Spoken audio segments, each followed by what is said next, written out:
You want to check out Roland Martin Unfiltered? YouTube.com/Roland S. Martin. And subscribe to our YouTube channel. There's only one daily digital show out here that keeps it black and keep it real. It's Roland Martin Unfiltered. See that name right there? Roland Martin Unfiltered. Like, share, and subscribe to our YouTube channel. That's YouTube.com/Roland S. Martin. And don't forget to turn on your notifications so when we go live, you'll know it.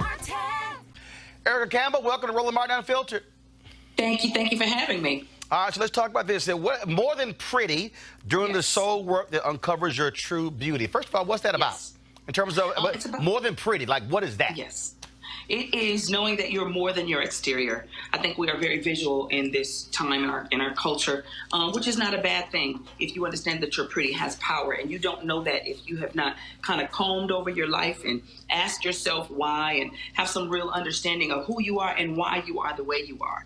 You know, sometimes we hide who we are behind lipstick and hair and wigs. Y'all know I change my hair all the time, but I'm very comfortable being me with or without all the glam and stuff, and it's taken some work.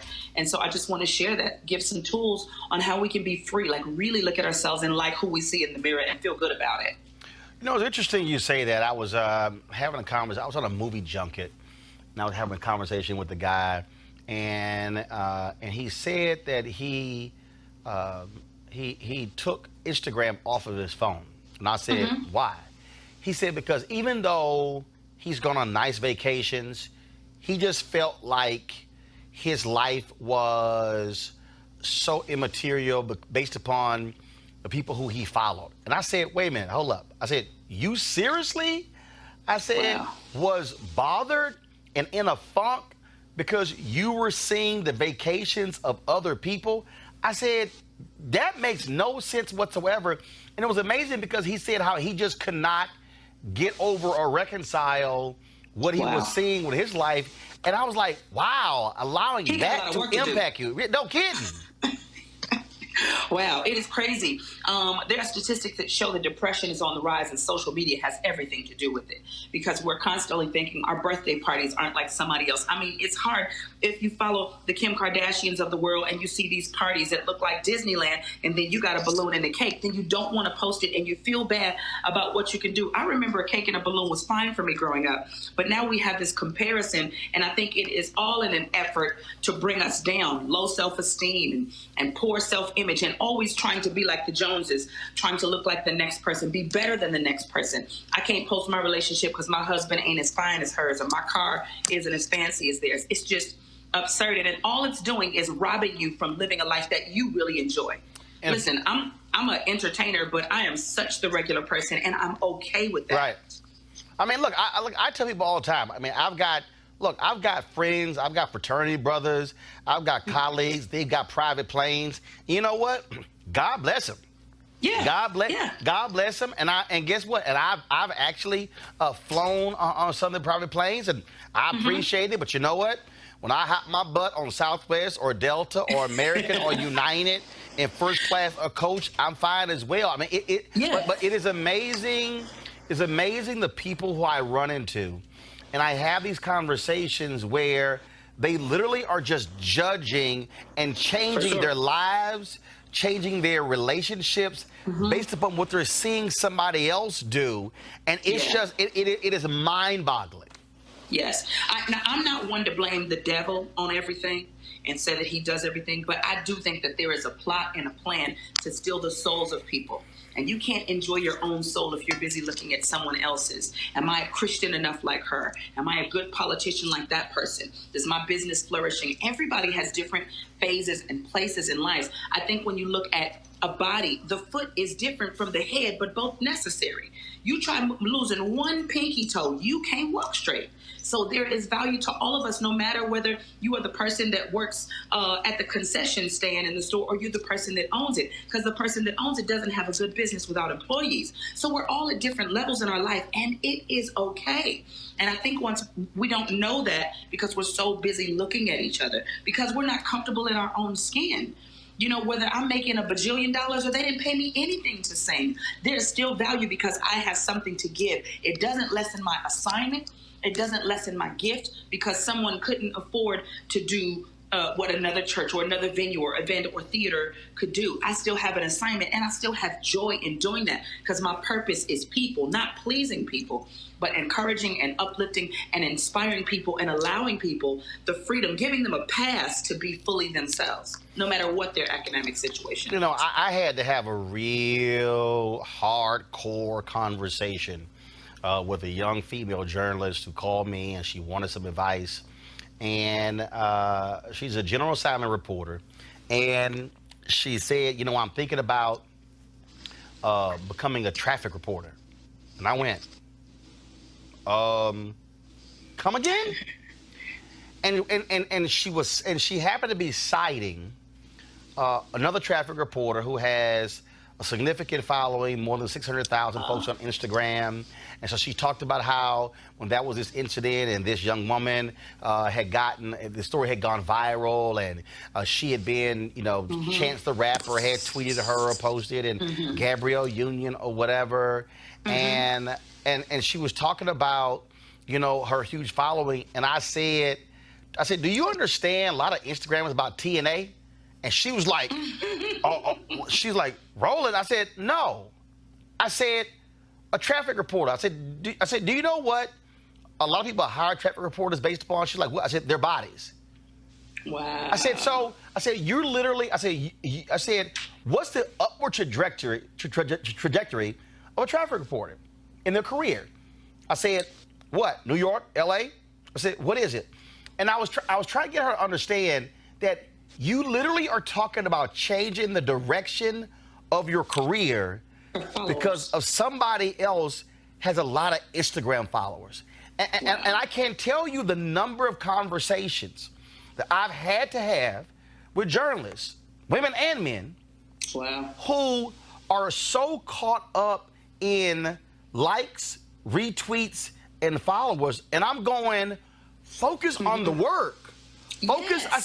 Yes. I said, your worth is not based upon, I said, your following. It's the work. And in fact, the work is what's going to generate the larger following. More work. Yeah, and more work for that matter.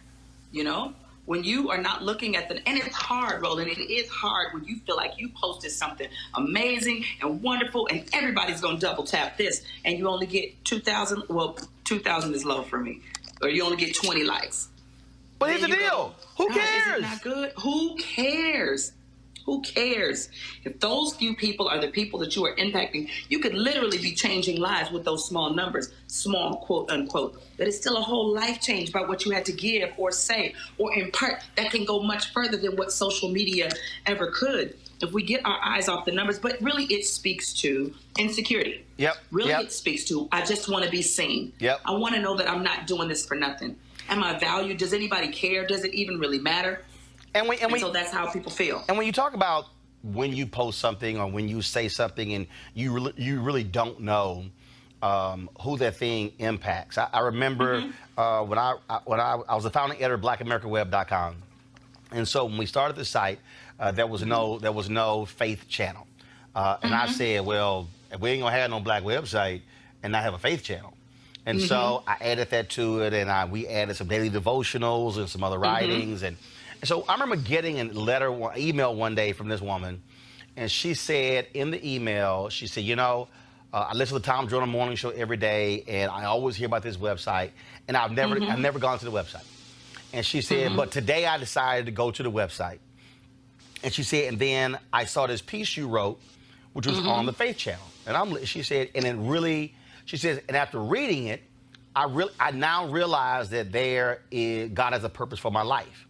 And I go, okay, but then I keep reading. And she says, what you don't understand is that I had already planned my suicide. Wow.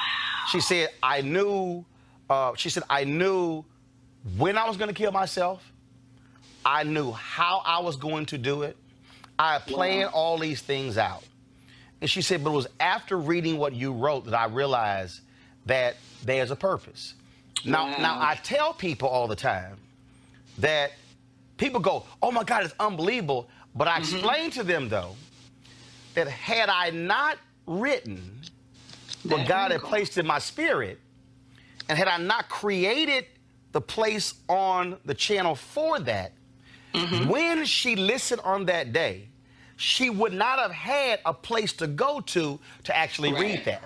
And to me, it wasn't my whole deal wasn't, oh, I needed those sort of emails every day. No, you write it, or you post it, or you say it, or you do it, not based upon how many people may respond, because you may just need one person who needs to see, read, or hear that thing on that day. Absolutely. Changing one life is powerful stuff. Can you imagine when you hear the Oprahs of the world and these people talking about the one teacher that affected them, or the one day, the one moment, that meeting one person that changed their life? I remember when it was MySpace, and there was a young girl who used to follow me and Tina, and she was a paraplegic, and she came to our concert. She lived in Alaska. We had a concert there, and she came, and she said, I can't move my feet. I can't move my legs. I'm stuck in this chair. But when I hear my family play Shackles for me, I can tap my toe. That was everything for me. That wasn't 100,000 people, but that was one girl that was affected by the power in the music, the power in the words, the encouragement, the moving forward, the transformation from just hearing words that I sung and I wrote. That is life-changing. When you learn not to care a little bit, it'll help you and change your life. When you realize that this invisible group of people that we have deemed so powerful, and we have given them authority and place in our lives, so we almost can't live because what will they think? What will they say? They didn't call me. God called me. They didn't employ me. God put me here. And so, yes, I work with people, but I got a boss who put me in a position that nobody can change, even if they don't like my music. Listen, somebody is telling me off on my social media at least 3 or 4 times a day. Somewhere on Facebook, Instagram, I'm not, you didn't, you ain't, whatever. God bless them. It's fine. I know who I am and whose I am, so I'm not swayed by that. And I'm a lot tougher than people understand. I grew up in a real sarcastic family, so you could wake up and get dressed and somebody go, girl, I look stupid. So it doesn't shake my world. I go, oh, okay. You know what? I just say, oh, you think I'm stupid, but I think I'm awesome, and I just keep going with my life. So you have a couple of chapters. One is called "You Are Worthy." Another one said, "Know Yourself." And the reason what jumps out at me when I see that, I remember in my first marriage, we were at this event, and she was already there, and I had walked into the room. And when we got home, she had this attitude and was real bothered, and said to me, "You know what? Do you not know who those 2 guys were and how important they are? And you just walked into the room like you own it." And I said, "You're right. I was trained as how you walk into a room." I said, I was trained, and it's amazing to me when I hear people say, "Who do you think you are?" I said, look. I said, when I walk into a place, I walk like I belong there. I'm not Absolutely. walking in cowering. I'm not walking in, my head down. I said, no. I said, as a child of God, I'm walking in proud. I said, no, look, I'm going to speak to everybody. I ain't being bougie. I'm not ignoring people. But it is stunning to me the number of people who don't believe in themselves, who actually hate your level of confidence, Wow. who then will say, well, you're arrogant or cocky and all of those things. And then you say, wait a minute, I'm not dissing anybody. I'm not hating on anybody. But you're mad literally because I believe in me. Right. And I love My me confidence and I offends you. like me. Yeah, yeah. It's a problem when my confidence offends you, when my joy offends you. You really have to check yourself. Listen, a lot of times how people feel actually has nothing to do with me. I'm just the target for the day. And if you understand that, you don't get so moved and bothered by their anger, frustration, whether they want to write a long post on your page and tell you what they think about you. But they None of that matters. crazy. But when you know who you are, what you're supposed to know who you are. I ain't never You're understood supposed to that. I like people go, why you always dancing? Because my legs work and I feel like Listen. it. And I ain't need to ask your opinion if To I feel like dance. dancing. I love you, Roland. No, it's just, I really believe, because again, when I look at what you're writing here, I really believe, I just think that one of the greatest problems is that, let me phrase this right. I think people don't know how to be content and forward looking. Now let me explain that. I think people don't understand that. So here's just sort of I'll explain it this way. If I never ever do another celebrity interview, major political interview, then I am absolutely happy with what I have done in my career. But it doesn't mean that what I've done in my career is stopping me from continuing to pursue other goals. But if it never happens, if I never, quote, get bigger, if I never get larger, I am absolutely happy and ecstatic with what I've done. And I just think that's part of the problem, that people don't know how to be happy where they are right now. Some people mourn their past successes. They feel bad because they go, oh, is that all I'm going to do? Is that all? Oh, God, that number one, how will I get it again? It's like for music artists, what they deal with on second records, or some movie stars, the second movie. Will it be as big as that? Right? I had a friend who just recently passed, and I remember when Mary Mary's second record came out, and the first single wasn't as big as Shackles. And I was devastated and nervous, and I didn't know what the label wanted to do. And she said, Erica, Shackles wasn't your beginning and your end. That's not going to be the last thing that you do. You're going to do many more great things. There ain't no way God put all that talent and beauty inside of you for it to be for one moment. But it was my job to keep pushing forward and not comparing tomorrow to yesterday. But if you never have a song, again that as big as Shackles, I'm gonna use Richard Roundtree told me this story because Richard Roundtree got upset because people kept calling him Shaft. And he was bothered. He's like, look, I've done other stuff. His daddy said, son, come here. He said, do you realize that there are people in this world who have been acting for years and have never been beloved? He said, the fact that you have one part that people to this day, 20 and 30 years later, still love you for, he said, you better appreciate that. And Richard Roundtree said, ever since his daddy checked him, he realized that his career wasn't defined by Shaft.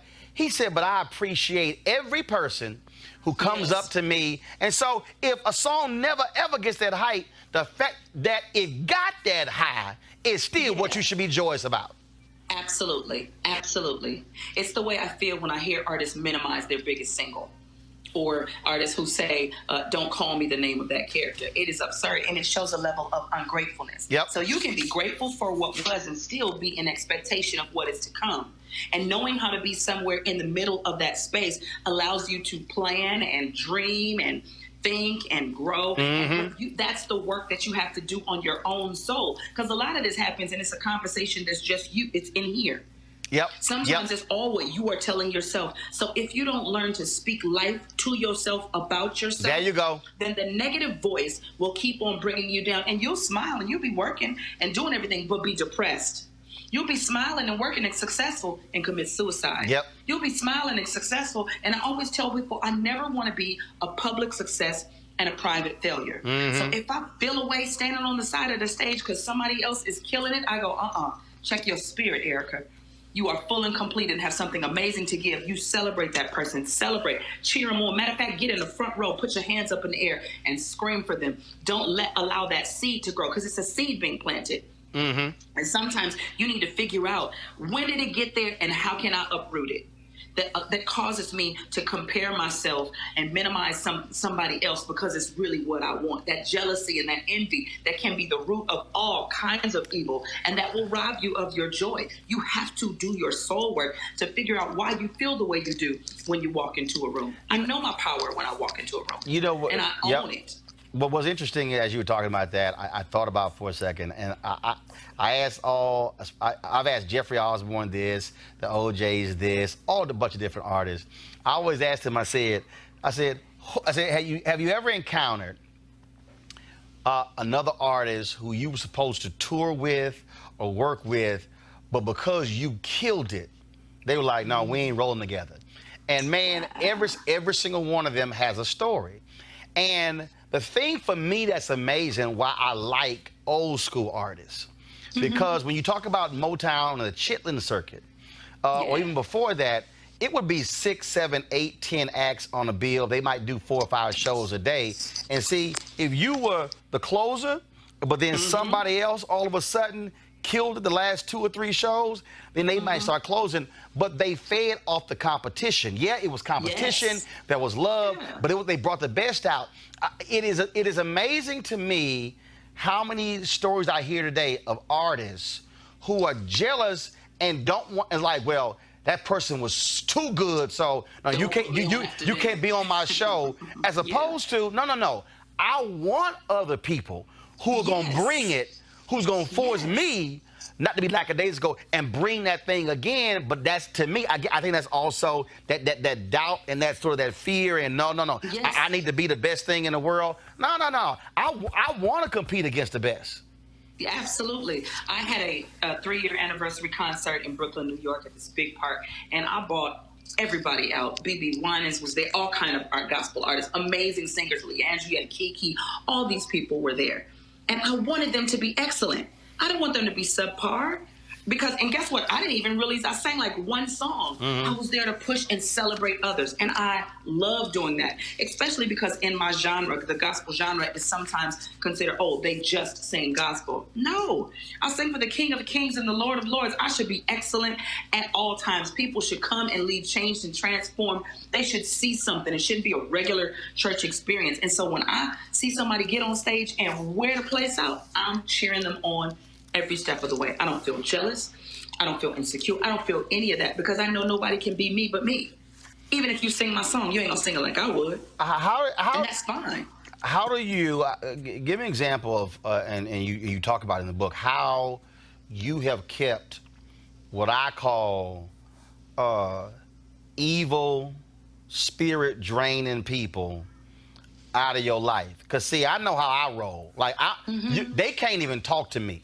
Like literally, don't even speak to me. I don't even want you touching me. You can't shake my hand. I don't do that. Well, because as somebody with discernment, I've literally met people, and I'm talking about the moment I meet them. Like it's like, ooh, oh no, you feel it. You feel it, and I'm like, you know what? I'm gonna be over here because there are some people that they are there to drain you. Well, I got too much Holy Ghost and too much anointing for that. I'm too powerful, and I don't mean this in an arrogant way. I'm not confident in just me, but the God that lives inside of me is too powerful for me to encounter a devil and I shrink. The Bible says that demons tremble at the name of Jesus. If I never say the name, I still carry the power of the name. So if I walk in a room full of people who don't like me, you're going to like me and you're not going to understand why. Because God is living on the inside of me. And sometimes, depending on how troubled they are in their spirit, they just leave. I don't have to ask them to leave. They just leave.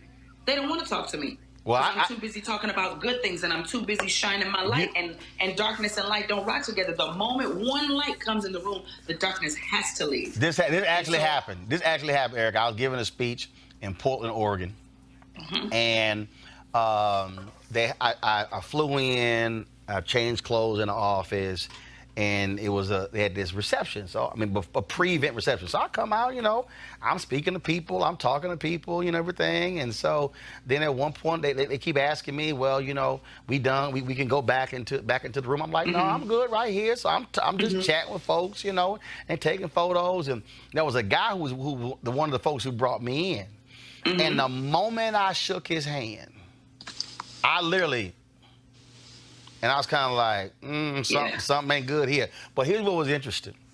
So I go back to the room. I wait. They bring me in. I tell them, when y'all want me to come out, they tell me, you know, you can come out at 7 o'clock. I'm like, okay, all right, y'all, up to y'all. So I come out. They doing the introduction. So I sit down and I'm speaking, and he on the front row on the right side. Baby, I'm feeling all of the evil sitting right here. Wow. I mean, just the look and everything. So. I go on in my speech, and I always use this rhetorical device by saying, you know, I talk about how I don't write speeches and how I allow the room to speak to me and whatever. And so I give the speech and everything like that. And when the event's over, he leaves. Now, all the people, they still there, but he's the organizer. So I get this nasty letter he sends to the Speakers Bureau, how I didn't talk to people, which is, everybody know that's a lie. Right. I ain't want to take pictures. We know that's a lie. And it was all this sort of stuff, and the Speakers Bureau said, well, how do you want to address it? I said, I'm not addressing that. I said, because I know it's a lie. A month later, I get another phone call. First of all, that brother had been accused of sexual harassment, had been in an investigation, got fired. They were doing the investigation, everything like that. And I was kind of like, And my office sent a note to the Speakers Bureau. I'm like, I tried to tell y'all. I said, I sense, but the thing is, it was just all in his spirit. And I just sat there and said, boy, I ain't worried about you. But the reality is we encounter those people. Yes, and sometimes in our family. I have a similar story. It was the Stellar Awards. They were praying for all the artists, and they were asking all the artists to come to the stage. There was a man that I had encountered in the hotel lobby that had a bad spirit. I mean, bad spirit. You could just feel it coming off of him. And so fast forward to the awards. It's the end of the night. Everybody's on stage. Me and Yolanda Adams and Kirk and Dietrich Haddon, all these people. And I see this man walking toward the stage very slowly, very sinister. It's like, you don't know. I didn't know what he was going to do. I immediately started praying. And in my mind, I was going, not today, devil. Turn right back around. You're not welcome up here. You're not bringing whatever that is. When I tell you, Roland, the man stopped walking and sat down. We got power. We don't have to take what the enemy does. Now, sometimes there's purpose in that evil person being in the room to show you something about yourself, for them to encounter you, whatever the reason is. I'm not ever going to cower down because some demon or devil is sitting in my audience. I've had it many times. I had a girl walk down the center aisle telling me that I had been stalking her and that I was hacking her email. And I was like, babe, why do I want your email, darling? I don't, sweetheart. I've had one of those. Her out. I was like, y'all just pray for her, because clearly it's something going on. Okay, I got to ask you this one here. You say there are lots of people who will challenge you over the years, and not all of them will come to you with respect and love. Some of the hardest situations might come from right inside your family. Oh, yeah. Yeah. So, I'm very candid about me and my sister's relationship. We have very different personalities. We operate differently, even though we've been side by side our whole life. Right. Born 2 days apart, married a year apart, had babies a year apart, our sons, like everything. It was just, we've been in tandem our whole life. But when the shift started to change, I wanted her to be me. She wanted me to be her. So we would have a lot of unnecessary arguments. I mean, we would have an amazing come off stage and argue with each other about, why did you say that like that? That was stupid. That sounds too young. That sounds too old. Like, it was just ridiculous. We learned to allow each other to be ourselves. Because I would leave a concert so stressed out, and I know my poor husband was sick of me talking about my sister. She need to do this, and I'm sick of it, and da da da da. And why we need to dress different, and we need to do like we need more choreography, and we would just be going back and forth, and it was so much contention for so long.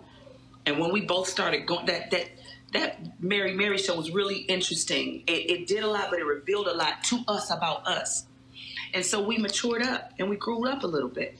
And we decided to talk to each other and go, be fully who you are. And that's okay. You say what God puts in your heart, and that's okay. And because I'm all about redeeming relationships. I'm all about repairing relationships. There's a scripture that says, if you have an alt with your brother, leave the altar. So stop worshiping and praying and go get that straight. All right. Go apologize. Go ask, go repent, go figure it out.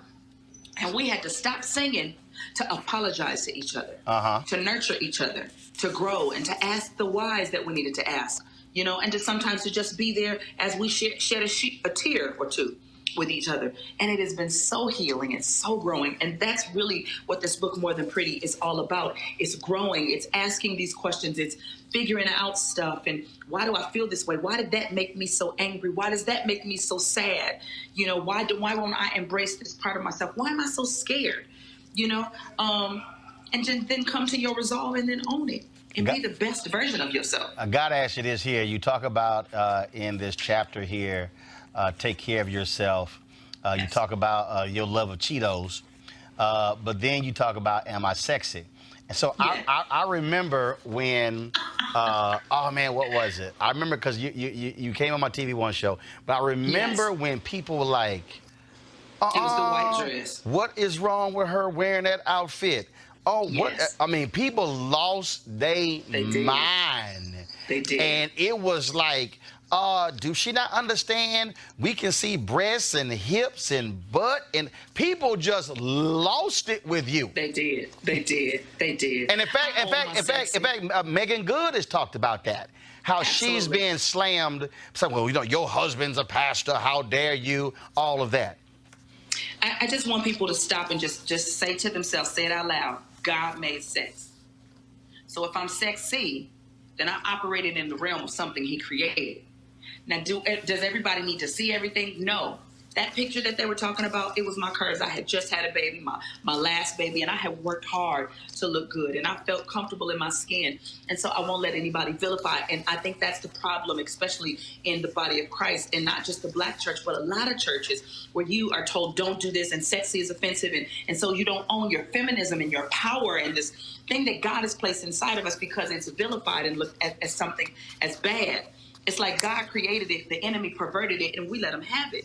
And so you tell these young church girls, don't do nothing, don't look at nobody. Like, come on, be realistic and honest. Now, we don't want them to have sex before marriage and, according to the word of God, but owning who you are and feeling comfortable in your skin, I think is necessary. And it speaks volumes to this young generation who would rather look at an R&B star, who would rather look at a TV show or maybe even watch porn because they think you're a prude and you don't know anything. And it's not about proving anything to them about how sexy or sexual you are. It is about understanding God's design and how beautiful and life-changing it can be and how necessary it is in relationship, in a committed relationship. That's why it brings so much insecurity when people are having sex outside of marriage, because there's no commitment and you don't know if you're being compared to the last girl or the last girls or the last boy, or you have no idea. But when there is this commitment, it's a beautiful thing. So I love that my daughter and the girls at my church see me as a beautiful, saved, but sexy woman. That's not a bad thing. Now, you're not gonna never see me showing everything, but listen, my sexy is with me, and I don't shy away from that. Hey, just the other day, Congressional Black Caucus Foundation prayer breakfast, Yolanda Adams saying, and I ran to somebody that night, they said, "Ooh, Lord, Yolanda Adams." And I knew they were not talking. They were not talking about her singing. I knew exactly what he was talking about. Yes. I got a couple of questions. I got more questions I got to ask you. So, you talk about getting out of your comfort zone. Yes. And you talk about touring with R&B folks. When I talked to Fred Hammond and I talked about this, and how so many people were mad at him when he put out, I think it was a love CD or it was a jazz CD. Romance. It was a romance. And people were like acting a fool. And Fred said, y'all need to understand, I am an artist. I want to use all of what's in me, and there's some stuff that's not going to be gospel. And you talk about how performing with other R&B artists actually help you grow and show you a different perspective. Absolutely. So my pastor, I grew up in a church where secular music was a sin. You can't listen to no R&B except when they ask you to sing at a wedding. It's the most absurd thing. Don't listen to it, but I need you to learn Peabo Bryson and Here and Now because I want you to sing it in my wedding. Whole different subject. But my pastor said when I was invited to sing on the road with, I sang with Brandy, Brian McKnight, Eric Benet, did some stuff with Terry Ellis from En Vogue and Ray J back in the day. And my pastor was the one that said, I think there's something you're supposed to learn. Because I think he saw in me that there was something greater that I was supposed to do. And I love singing in church, but there was something greater that I had to do. And when I was out there, I did learn. I learned how they operated with the audience. I learned business. I learned, how to travel as a recording artist and certain things that come along with that. There was so much for me to learn. I learned a lot about myself because you have to be very disciplined when you are on the road because stuff is going to come at you from every which way. I had one girlfriend who told me, she said, Erica, just don't go to nobody's room at night, just period. Just don't go to nobody's room at night. And listen, I had been tempted. I remember I was singing with Brian McKnight, and there was a rapper that shall remain nameless that sat in the audience and stared me down the whole time. And it was somebody that I had a crush on. And so I had to look to the left and look to the right, and I was going, oh, God, Erica, After the concert, we were in the lobby, and everybody was going out to eat. And he looked at me and mouthed, don't go. I immediately grabbed the other background singer's hand, and I was like, oh, my God, oh, my God, oh, my God. He just told me, don't go. My mind went all kind of ways. But what I knew in my heart is, Erica, you a Christian. You a believer. You a church girl. One day you're going to be a big artist. I don't want to be singing in an audience of people and see him and go, I know what she like. I just didn't want that to be my story. And so I definitely left that hotel that night. I didn't stay there that night because I didn't want to put myself in the position to be on the phone and have to go, no, I'm not going to come by, no. I didn't want to lie to myself and say, well, I'll just come and we'll just kick it. We're just going to talk. I didn't want to even put myself in the position to be tempted in that way. But I learned a lot about myself. I learned that you can say no. I learned that you can make the right decision. You can make the right choice if you have discipline and you understand that your purpose is bigger than this moment. And I didn't even let the enemy tell me nobody will know. Nobody's here. Your church people ain't out here while you're on the road. I was there. God was there. And so I made the right decision for my soul. Not for my flesh, but for my soul. And I felt really good about that. So last question. I ask every book author this when I interview them. And so when you're writing a book, whether you're researching or whatever, there's always what I call a wow moment where whether the author is writing or the researcher, they go, wow. Yes. And so what was your wow moment in writing More Than Pretty? So this book and this movement started from an experience I had at 16 years old. I was walking past a lady in church, and I heard her say, she's probably having sex. And I wasn't. And at 16, I was a girl who loved the leaders in my church. I had good girl syndrome. I wanted them to be pleased with me. I wanted them to like who I was and how I operated. And so I immediately went into low self-esteem and self-reflection and what's wrong with me, is something wrong. And so for years, I carried that. While I was writing this book and writing that story in this chapter, the Holy Spirit said to me, what if she wasn't talking to you? What if she was talking about somebody else? What if you have carried the pain of what that lady said to you because of how it made you feel and how she must have looked at you, and she wasn't even talking to you? And I let it go in that moment. I let go the possibility of somebody saying something about me. What if they ain't talking about you? What if what they're saying is a reflection of their own pain and has nothing to do with you? You don't have to own the negative things that people say about you. Very, very liberating. And that wow moment really, really blessed me. And I literally had to sit back and put the pen down like, Erica, what if she wasn't even talking to me? What if she was the messy usher, but what if she was talking about somebody else? And all this time, all these years, why would she say that to me? That was so mean. She set me on a trajectory that made me blah, blah, blah, blah, blah, blah, blah. What if she... And so now I intentionally tell myself when somebody is on my page or somebody has the gall to come to me and say something, I go, That's not even a reflection of me. That whole statement was your own insecurity, and you're intimidated by my confidence and my success and my joy. And the enemy is trying to use you to bring me down, and I won't let you. I'm going to give you a hug, I'll sign an autograph, and I'll say thanks for following me, because clearly you do. Because if you have that many details about my life, you're a follower, and I appreciate it. God bless you. I hope you change. The book is called More Than Pretty, Doing the Soul Work That Uncovers Your True Beauty by Erica Campbell. Erica, we appreciate it. Thanks so much. Absolutely. Thank you so much, Roland. All right. Have a good one. You too. Bye-bye. Peace. All right, folks, as the marijuana momentum continues, our friends at marijuanastock.org have already reached more than half of their funding goal for the hemp CBD investment. That's right. If you want to take advantage of the great opportunity, you better do it real quick because it won't last much longer. If you don't know, I'm talking about the hemp plant, the good cousin to marijuana with a much higher concentration of CBD. That means hemp gives you all the medical benefits of marijuana without getting you high. Also, if you don't know, hemp farming is now legal in the United States, creating one of the largest commodities worldwide. Now, folks, it's an opportunity for you to invest, and that's where 420 Real Estate comes in. The business model is simple. They buy land that supports hemp CBD grow operations and lease it to licensed high-paying tenants. That's right, they're hemp CBD landlords, and you can get in on the action. As hemp continues to change the economic landscape, 420 Real Estate is allowing you to chase the American dream. And the best part, you can invest in this crowdfunding campaign for as little as $200. That's right, $200 up to 10 grand.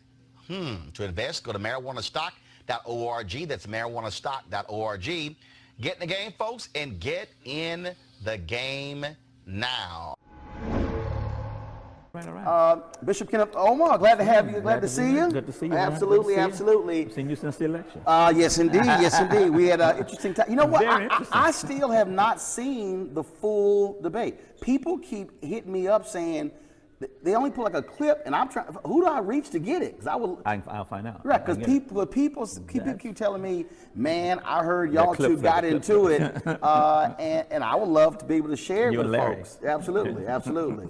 Let's talk first about where we are with the Black church, but it's not just the Black church, but really what is happening on how here we are in 2019, and the total game has changed. Right. At one point, y'all bought the Forum in Inglewood.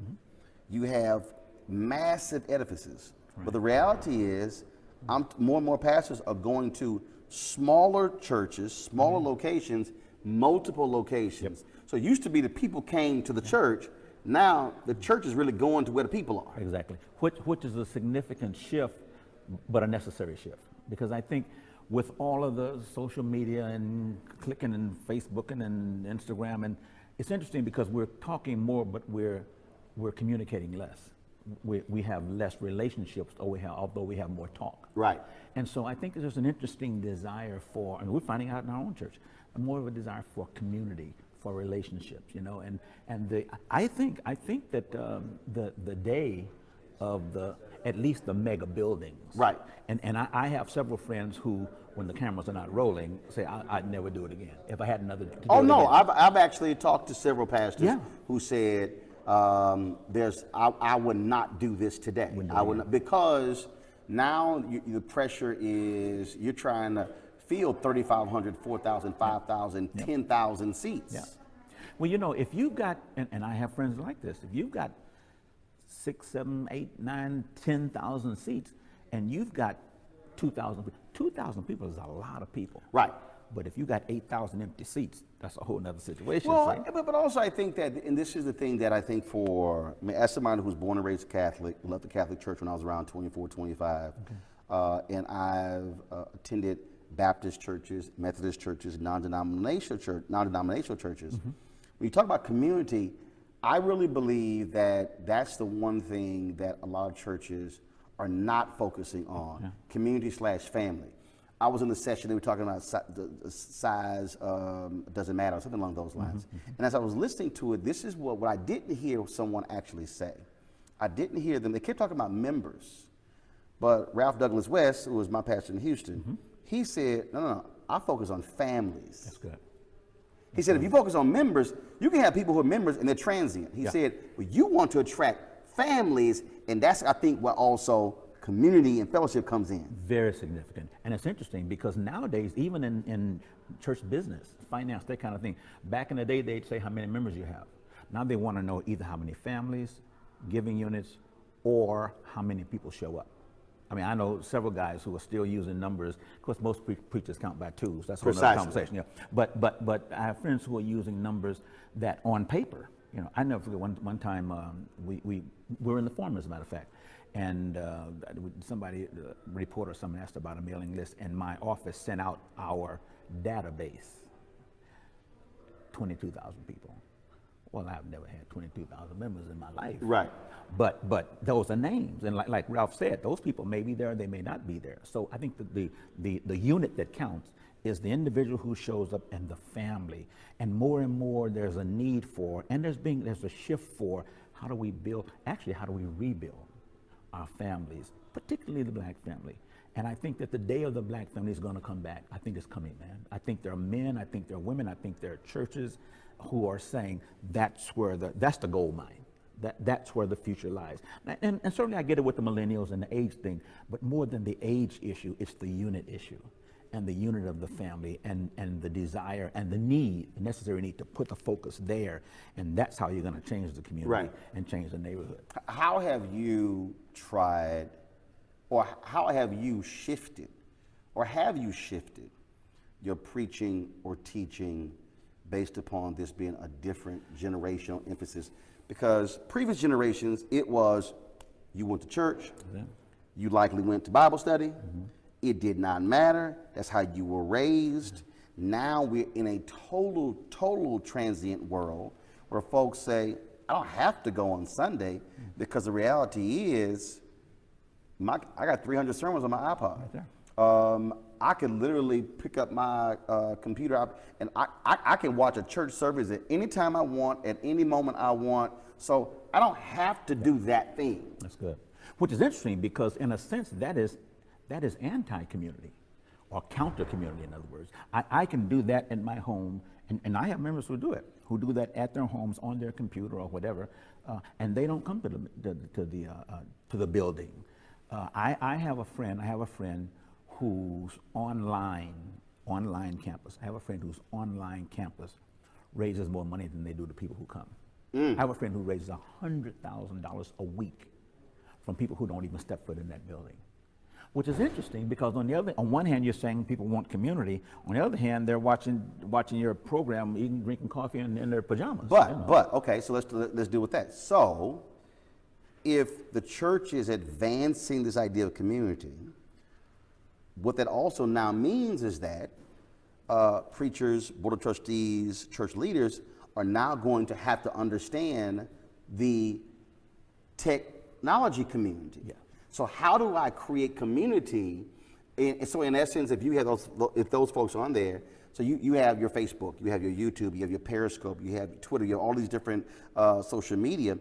There was a Bible app. All of a sudden, I started getting these friends requests on the Bible app. And I'm like, well, hold up.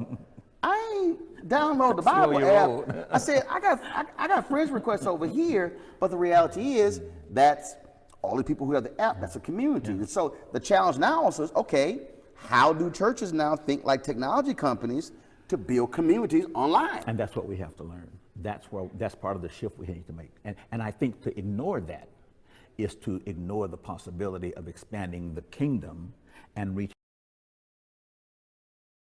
I taught a seminar on preaching about 2 months ago, and in that seminar I was saying to the young theologues, the young preachers, pulpiteers, I said, I am on my 5th preaching style.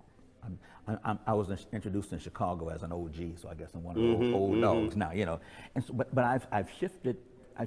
I'm on my 5th style now. I mean, the things that people, guys who were my mentors, Spalding and Holland, it still works in some places, but the group that I'm trying to reach and the group that I'm called to reach, it's a different approach. Number one, it's a different content. It's a different approach. It's a different content. Right. I have to ask myself, how portable is what I'm saying? Right. How transferable is what I'm saying in this building going to help that person who joins us in worship every Sunday from London, how am I going to help that person? What am I doing here? Which means now there's got to be a different focus, because the original focus was come to the building, come hear my choir, come hear my preacher, come to the building, which is interesting because Jesus never said come, he said go. Right, and that's the piece where I remember there were people who, I was one of the early adopters to social media, and all the number of people who what are you doing tweeting in church?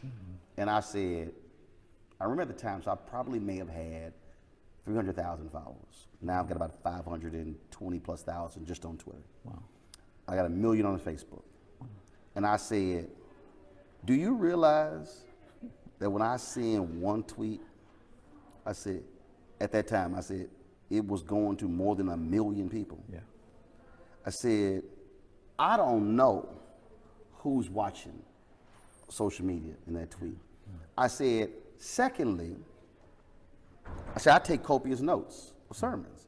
I said, please tell me what's the difference between me writing my notes and literally sending out a stream of tweets, which is the exact same as writing my notes. I love it. I love it. It's the I love it. same. I love it. And your notes are going further than that guy in that building. And in fact, what I used to actually, I would type my notes in my notes section, and then as soon as church was over, I would immediately upload the whole sermon notes to my blog, which would then go out.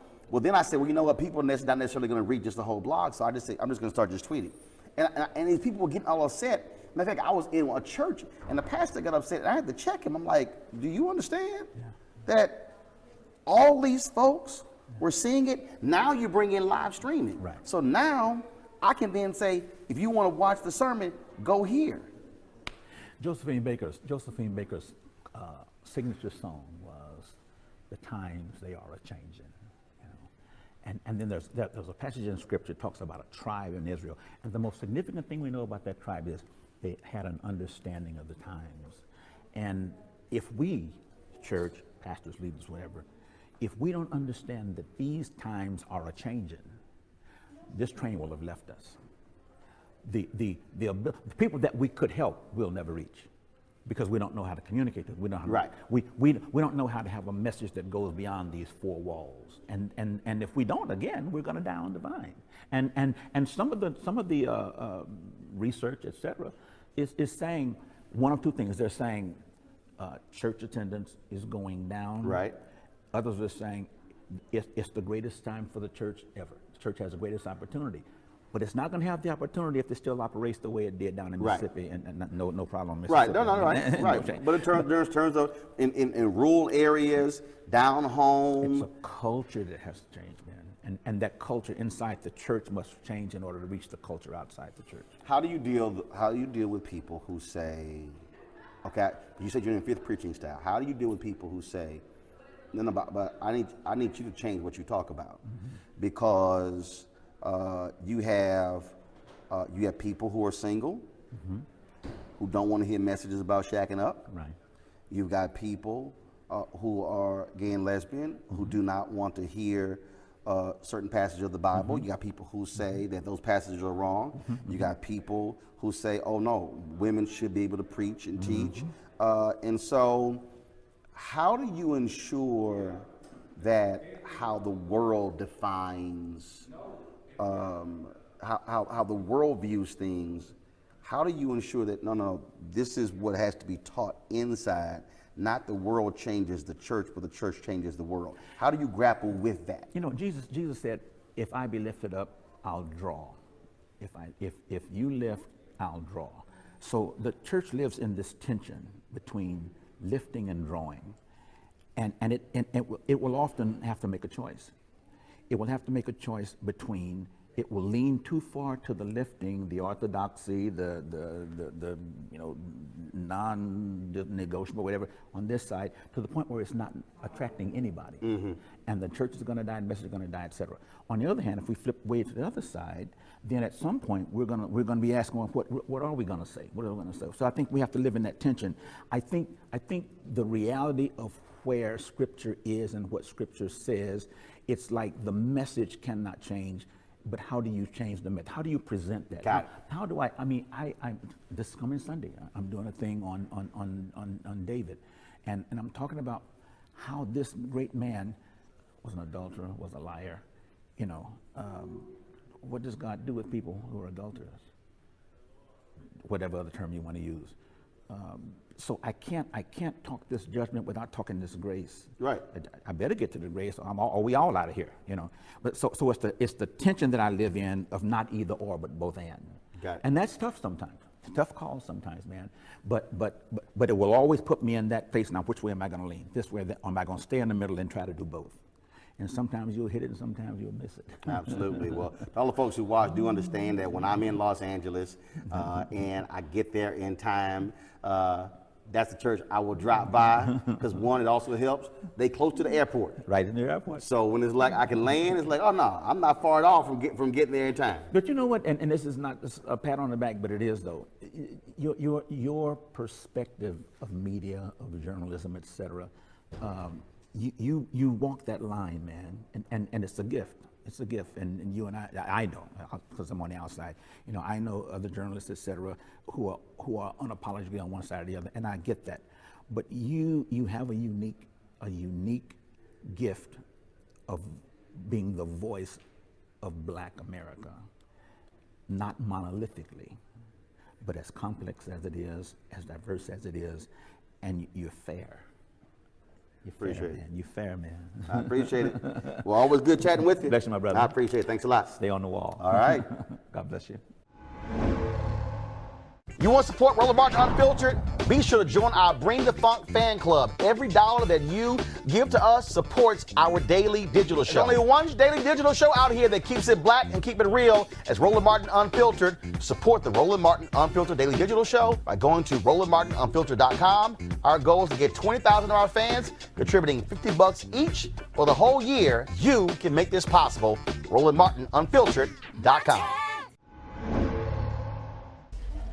Mayor Landry, how you doing? I'm doing great. How you doing? All right, good. So Nice you've to see been you. all over the place, and so I had to catch you here. You about to have your signing at Publix and Pros, and so I say, fine, we'll come meet you here, chat about the book. Chased me all the way from Texas. Yeah, no kidding, no kidding. So it's interesting. There are a number of white Americans who literally go through their lives, and they may not have any experience with African Americans until they're 20, 25, because in terms of where folks live.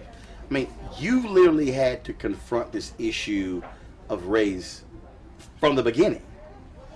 Well, as I write about in the book, I mean, from the moment I was born, I was in utero when my father, when he was 29 years old and a newly elected legislator, voted against Governor Davis's segregation package, and his life was threatened. And, you know, I can't remember a time in my life when this was not part of who we were and constantly under, you know, threat by, look, your political career is going to end or your physical life's going to end, all of those kind of things. And I write in the book a lot about experience that I had that informed actually some of the things I did when I was mayor. So in the book, when I was 13 years old, I was in high school. The priest came and got me out of class and said, I need to walk you over to basketball practice. I said, well, you know, I've been called to the principal's office a lot of times. Right. He ain't never walked me over to the gym. Why? He goes, because your life's been threatened. So I'm in the locker room, and my friends come running in saying, there's this white lady out there that says she's going to kill you. So we did what only teenagers would do. We ran outside. Right. To see her. Let's see who this is. So starts to dig in her purse, and, you know, my friends, being my friends, said, she's got a gun, and then ran. Left me there, and she threw a card at me and said, your father is an end lover, and you ruined the city because he let African Americans in, and you ought to be ashamed of yourself. Mm-hmm. And from that moment, I mean, it's just been that way the entire time. And so I've confronted this in the legislature, and then as I became mayor, the issue continued to permeate, and it, you know, it culminated in us deciding to take down the vestiges of racism, these Confederate monuments that reflected a truth that really was not the whole truth, Right. or really any part of the truth about who we were. So I'm reading the book, and I remember when it happened. I mean, we were talking about it on the show, and I remember the difficulty in terms of trying to find cranes. I didn't realize folks pouring stuff in the tank, setting stuff on fire. I mean the vitriol that you had to deal. I had to say that I was a little bit naive about this. I thought, of course, after the murders in Charleston, when the folks in South Carolina took down the flag. Now, we did that in the late 60s. Mm-hmm. That, you know, the country was ready to do this. Now, I knew the discussion was going to be difficult. I knew it was going to be hard, but there was an open process that we use, and I thought that once that process was finished, we were going to be good to go, and then we could physically go take them down. But that, of course, is not what happened. Everybody decided to throw down on this issue. They basically filed suit. There were 7 lawsuits. There were 13 judges. They tried to get the state legislature to stop us. They tried to get the president to stop us. After all of that finished, I then thought, okay, we're good to go. But that's not what happened. As soon as we started putting this out to bid, they got the name of the contractors and firebombed the guy's car. And then, without going through the whole story, we eventually found somebody to deliver a crane to us, and we started working on it. They tried to sabotage the crane. They flew drones. There were significant and immediate death threats that were sufficient enough for the FBI and our police officers to say, you got to do this at night because there's a real potent danger of particular gunfire. So it was really startling to me how hard the opposition fought and how much they really wanted to really illegally oppose what was now a formal government action. And I think that was really telling about where we are on the issue. And these are the folks who are always talking about law and order. Correct. Well, I don't know if it was exactly the same folks, but it was certainly the folks that kind of take the position that, look, you know, and about the country. So I want to address this issue. A lot of these folks that said, no, we're gonna keep these up, you're burning down our history, were the same people that say you have to revere the United States of America, to which I had to politely remind them, well, the Confederacy sought to destroy the United States. Yes. And so why do we keep denying that? And why is it so hard across the country and in the South to say that, look, the Confederacy lost, they were on the wrong side of humanity, the Civil War was fought to destroy the country, not unite it, and it was fought to preserve slavery, because people still have this myth that maybe that's not why the Civil War was fought. Look, you got the woman who's running in South Carolina for the Republican nomination for governor. You know, she comes out and says that, oh no, my family wasn't fighting for slavery, they were fighting because of states' rights. And then, of course, some reporting was done that showed that her family was one of the largest slave owners in the state. Yeah. And if anybody actually read the actual secession document from South Carolina, it was abundantly clear why they were seceding. You know, this is an interesting thing because some people who consider themselves to be people of good intent have a hard time recognizing a truth because somehow even today they feel responsible for it or at fault for it. And of course, one of the things I say to white people today who had ancestors that fought in the war was, it wasn't your fault. You're not really responsible for what happened back then, but what you are responsible for now is let's tell the truth about it. Let's try to find a way to reconcile, and let's try to find a way to acknowledge that we have a lot of work to do going forward. And for some reason, people are having a hard time getting where they need to be. Now, this is clearly not everybody in the country, but there's certainly a group of people in this country that think, even though they don't live in New Orleans, they don't pay one tax, that they think somehow that they can tell New Orleans, that's majority African American, what to do with a piece of property they own, and they can't tell the difference between revering a cause and remembering a really bad thing that happened. And that the book talks about how to maybe walk through that a little bit and invites people into that conversation. Well, I think the part of the problem is that, again, you have a problem, you have a situation where there was history and his story. And people, frankly, don't want to acknowledge that things were purposely left out of history books. Certain things were purposely left out. I mean, I've had these debates on television when they say, oh no, but you know, these monuments went up right after the Civil War. No, they didn't. Correct. It was really to lock in during Jim Crow to say, oh no, you're going to remember. Well, I'll make 2 historically accurate points about that. For example, we're about to celebrate our 300th anniversary in New Orleans, so thank you to the rest of the world for helping us stand back up and come home and celebrate with us. But of course, New Orleans was founded in 1718, right? But there were a whole lot of people there, like 1,000 years before, you know, Iberville and Bienville ever showed up.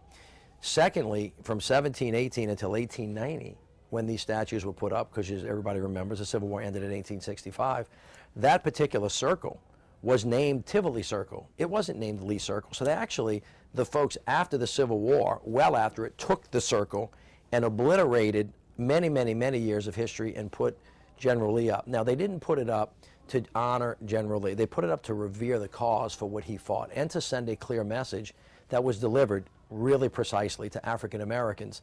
And the reason you know it was delivered is because people like Louis Armstrong will say, Marion Wright Edelman will tell you today, that statute made me never want to come back to that city because it sent a message to me that I was not welcome. Now, if you think about this, Isabel Wilkerson wrote a book called The Warmth of Other Suns that chronicles the great diaspora, all of the African Americans and other whites of good conscience that left the South because of this exclusionary attitude. So how much have we lost across the entire southern corridor of the country, Yes. from Texas all the way over to Florida and all the way, south of the Mason-Dixon line, of doctors, lawyers, poets, engineers that took their intellectual capital and went to Yes. New York and Chicago and Los Angeles. I mean, look, Willie Brown's a native of Texas and went to San Francisco. Maynard Jackson, his family left Dallas and then went to Georgia. Andrew Young left New Orleans and went to Atlanta.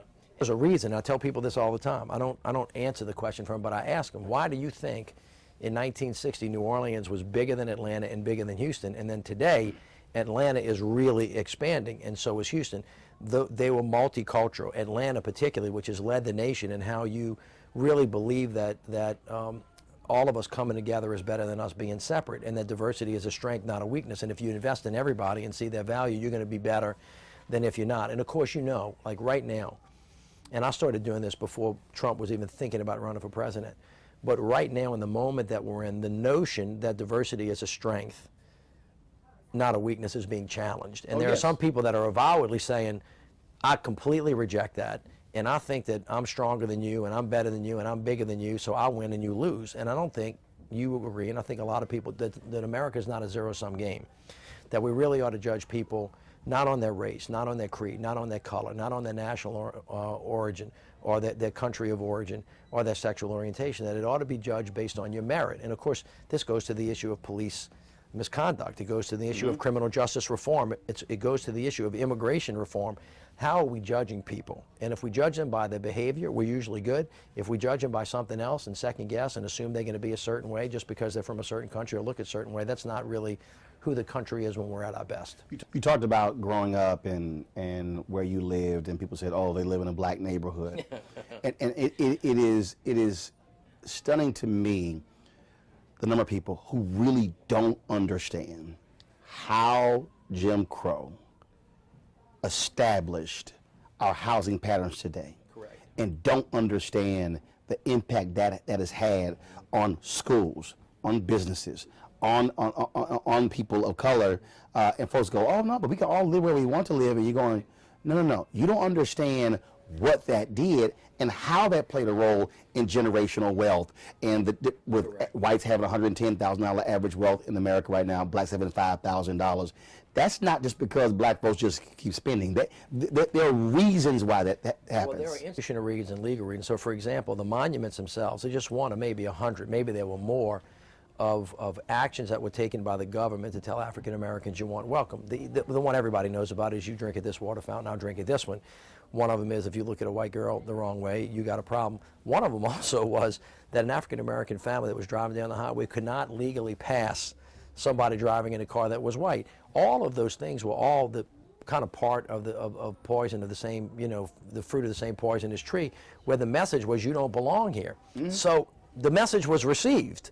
Now, we know it was received because of what happened after that. And so don't belong here, even though you fought for the country. Right. So think about this. We're in 2018. We're about to celebrate our 300th anniversary. The city of New Orleans has completely rebuilt itself with the largesse of the rest of the country, and great work by the people of New Orleans. And we have these Confederate monuments in a city that has always prided itself on our diversity. And they're sitting there like a sore thumb. And Wynton says to me, hey, man, he said, hey, man, you need to think about taking those down. Well, my political brain went, oh, that's a fight. And he said, no, I need you to think about it from my perspective. And he checked me. And I grew up with Wynton, but he even checked me, somebody that I thought was racially sensitive. And I thought, well, tell me why. And he said, do you know who put them up? Do you know why? Can you see those statues from my perspective? And when he told me about Louis Armstrong, it hit me right away. And I said, you know what? Let me go really look at this. And once I did, it became pretty clear to me as a guy whose job it is to protect not only the history of the city, to tell the whole history, the complete history, the thoughtful history, that everybody needed to be included, and to prepare ourselves for the future.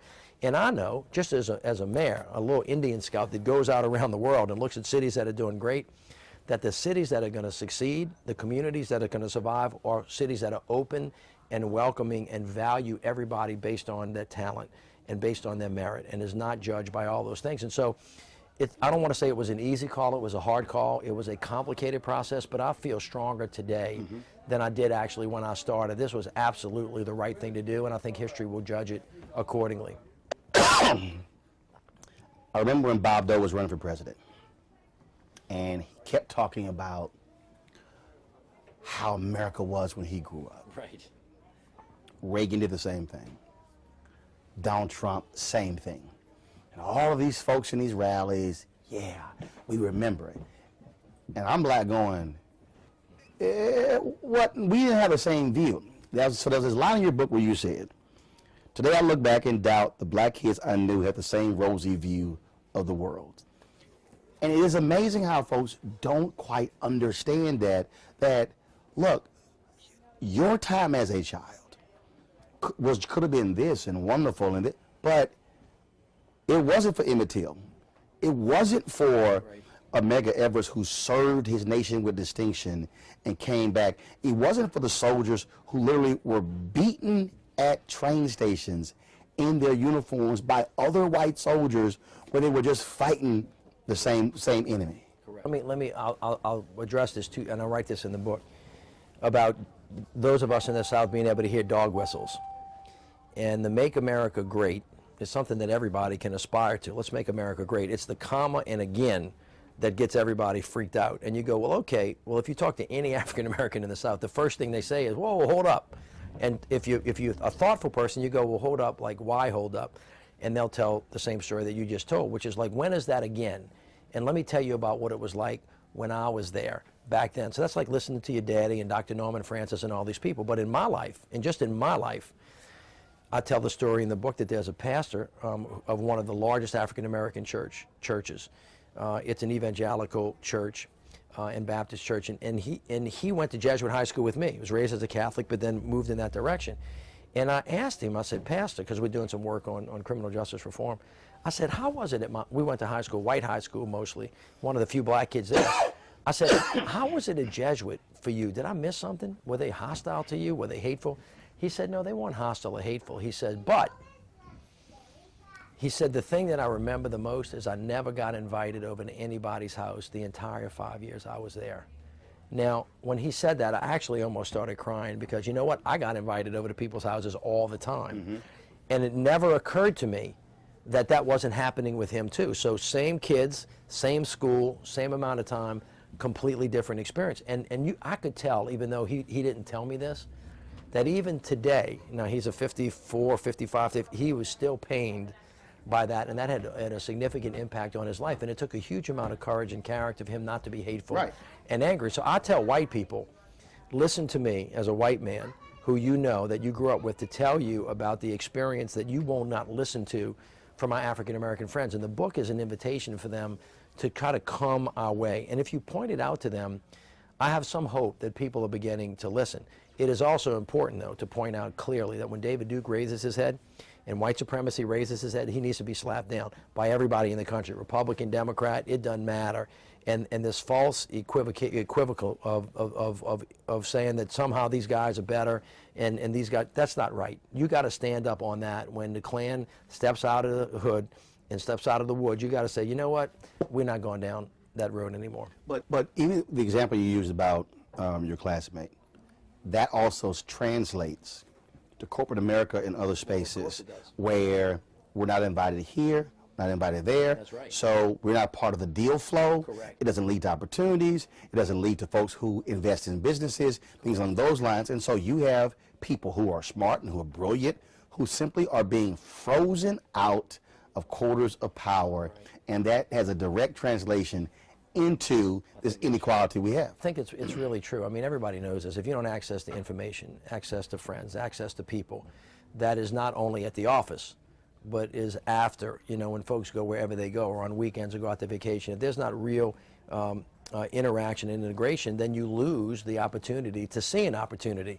You know, everybody that's hustling, you know, for work, you kind of, where's an opportunity for me? How am I going to get it? And a lot of these things just come up in casual relationships. And if the only time you're seeing each other is at work, and by the way, even at work, there are only a couple of people, not a lot of people, the ability to create some kind of secure future and build generational wealth is really hard. So then Katrina hits, right?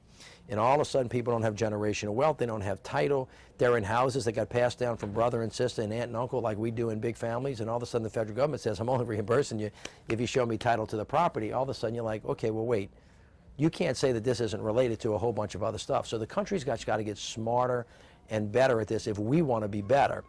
And the bigger message to white folks is this, and I've said this many times, it's going to get me in trouble, but everybody's nervous about 2040 because that's when the country is going to be majority minority. Yep. And I have said, based on my experience with people that I've grown up with and known, that African American people and brown people are going to be much nicer to us than we were to them.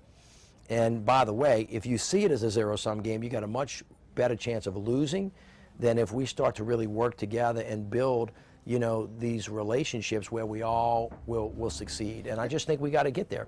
See, and I keep saying on these television appearances, and I know the white executives are not happy when I do it, but I say, I'm sorry.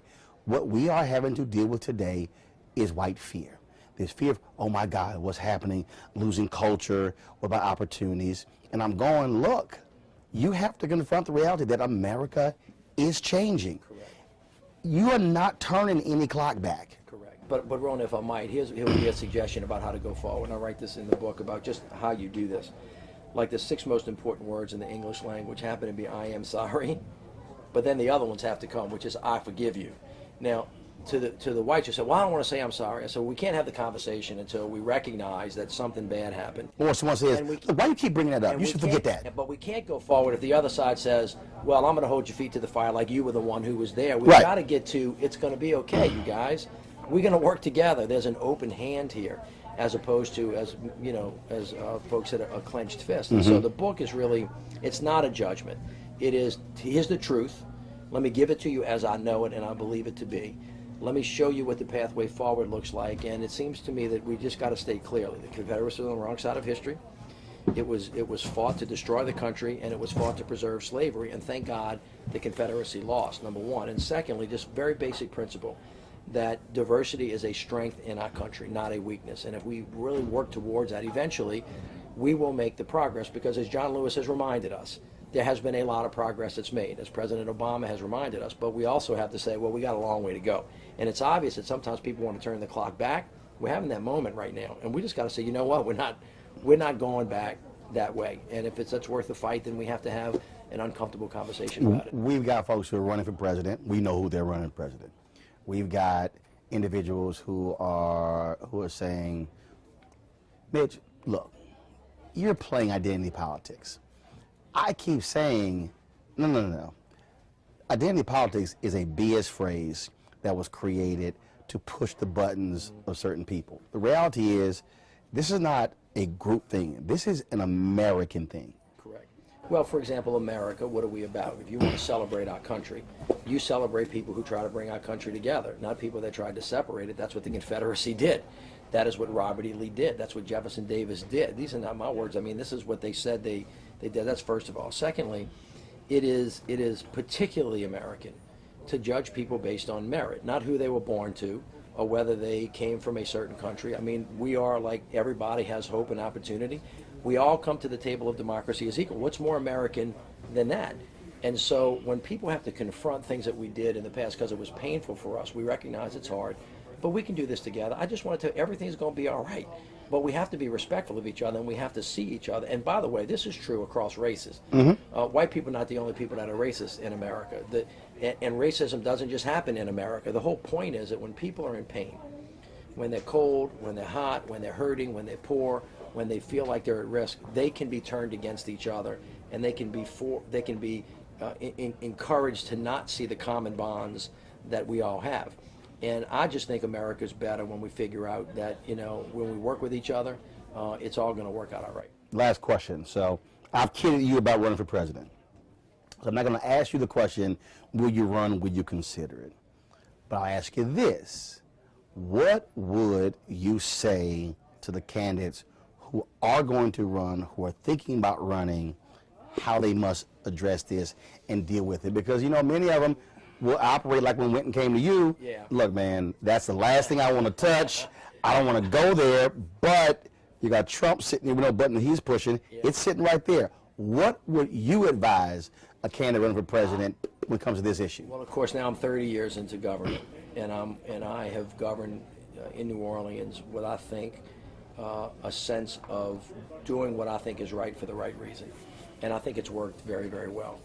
And I would just speak to the truth. I would try to be authentic about it. And I would not run away from problems. I would run to the most difficult problems. Americans are much tougher than we give people credit for, and although we've been through a bad patch in the last couple of years, I always kind of remain hopeful. You see it with these kids at Parkland, man. They're tearing it up, and they're speaking truth to power.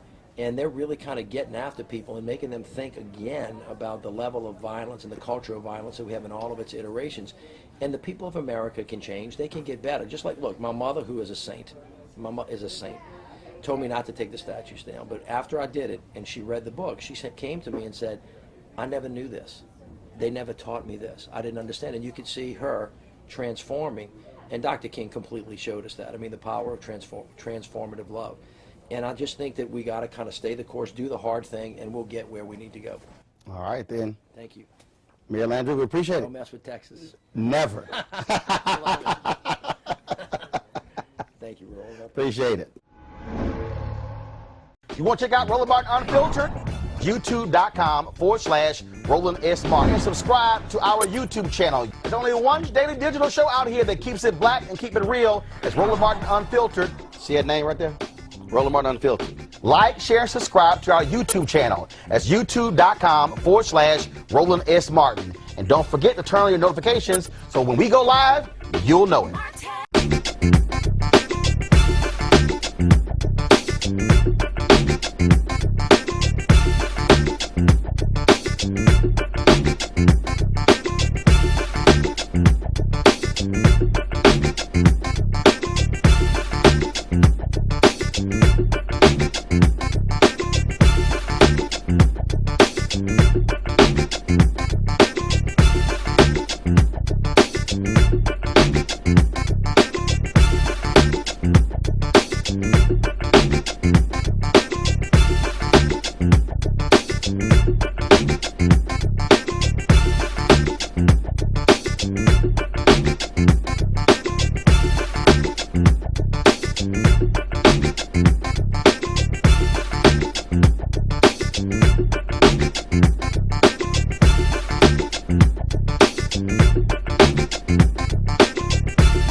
You want to support Roland Martin Unfiltered? Be sure to join our Bring the Funk fan club. Every dollar that you give to us supports our daily digital show. There's only one daily digital show out here that keeps it black and keep it real. As Roland Martin Unfiltered. Support the Roland Martin Unfiltered daily digital show by going to RolandMartinUnfiltered.com. Our goal is to get 20,000 of our fans contributing $50 each for the whole year. You can make this possible. RolandMartinUnfiltered.com.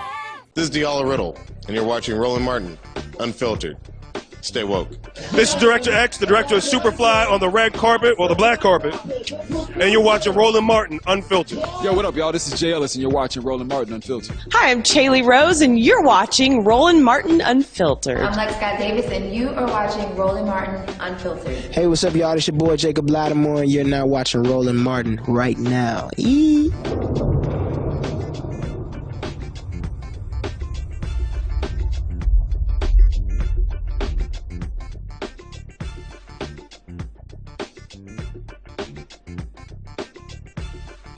You want to check out Roland Martin Unfiltered?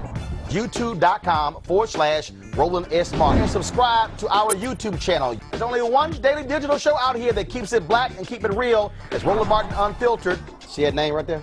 Roland Martin Unfiltered. Like, share, and subscribe to our YouTube channel. That's YouTube.com/Roland S. Martin. And don't forget to turn on your notifications so when we go live, you'll know it. Hey fam, go check out Roland Martin Unfiltered, the blackest show on all of digital, cable, and broadcast. Check out our audio podcast. There's only one daily digital show out here that keeps it black and keep it real. It's Roland Martin Unfiltered. Press play.